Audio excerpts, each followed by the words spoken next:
連続して20日ほど続くこともあります。連続して20日も続くんですか？そうなんです。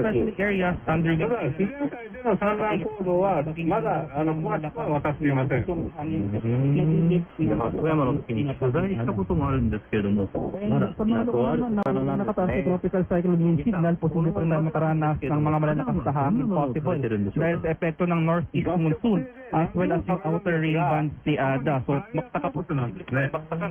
Wala po で、 tayong 中間層を pero 泳い malakas でい yung hangin na ating naranasan. るなどの So, for today, dito sa area ng Batanes, Mabuyan Islands, Ilocos Norte, Aurora, Quezon, pwede na rin dito sa Luzon Islands, Oriental Mindoro, 東というと毒があるものもいます。 Islands, Bicol Region, sa mga Visayas. 一連クラゲにも毒がありますが、ウマヅラハギは火災海氷を持つために、それに起こす毒針、地方のダメージを受けずに mga 食 tropical べることができるんですね。 posible pa rin pa tayo makaranas このウマヅラハギの群れは、 ng hangin. 砂と泥が混じった柔らかい海底周辺に設置された漁場に集まっていることがよく観察されています。 Visayas, ditong northeastern portion ng Mindanao, habang tinatawid dito ang Timbak yung Ada, itong karagatan sa silangang bahagi natin.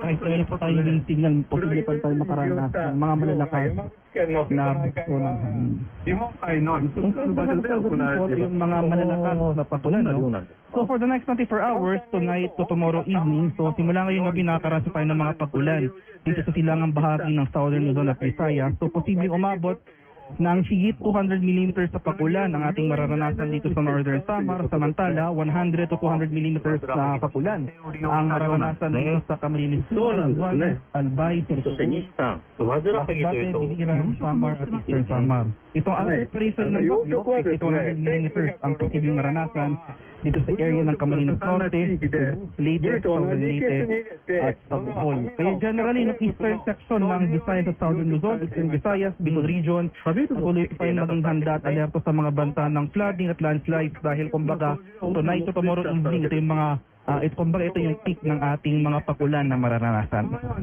運用しているウマヅラハギが成長が良好で、 Karagatan sa silang bahagi ng ating bansa, 大きく unti-unti na mababawasan yung mga pag-ulan dito sa ilang portion sa Visayas. ため、 Kumbaga, 単独養殖の対象魚として注目